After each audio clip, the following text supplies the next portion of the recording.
Les éditions Télème présentent un enregistrement intégral de Aimer comme un albatros de Jean-Noël Riffel, lu par Christophe Quézac. Chapitre 1. L'île de l'Aigle. L'oiseau le plus romantique du monde est l'albatros hurleur. Chez lui, tout est vastitude. Ses ailes, 3,50 m d'envergure. Ses voyages, il passe son temps à sillonner la mer. Sa longévité exceptionnelle, jusqu'à 80 ans. Ses sentiments amoureux. Il se reproduit rarement avant ses 7 ou 8 ans. Certains individus attendent même l'âge de 15 ans avant de s'accoupler. Une fois le couple formé, il reste avec le même partenaire pour la vie, le retrouvant au même endroit lors de la saison des amours. Cette fidélité peut durer 50 ans. Tous les 2 ans, la femelle pond un unique œuf. Cet œuf demande un investissement important et une collaboration étroite des parents. L'incubation dure presque 80 jours, période durant laquelle le mâle et la femelle ne peuvent jamais laisser leur nid sans surveillance. Ils doivent donc aller se nourrir chacun à leur tour.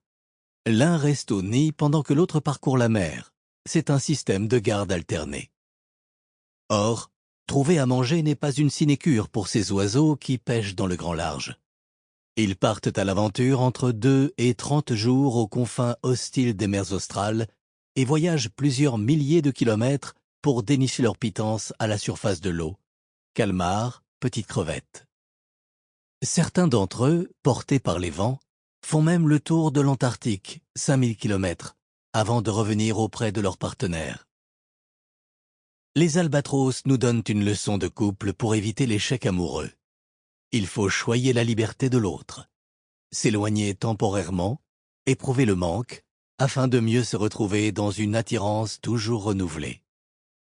Une récente étude a même démontré qu'un albatros avait parcouru 6000 km en 12 jours, soit 500 km quotidiens, sans se reposer, avant de retrouver sa chair et tendre. C'est comme s'il se reproduisait en Bretagne et allait se nourrir au large des États-Unis. L'albatros est l'oiseau de la temporalité lente.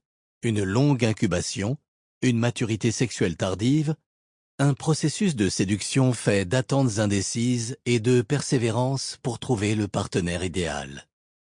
Il vit de lentes fiançailles avant sa première tentative de reproduction.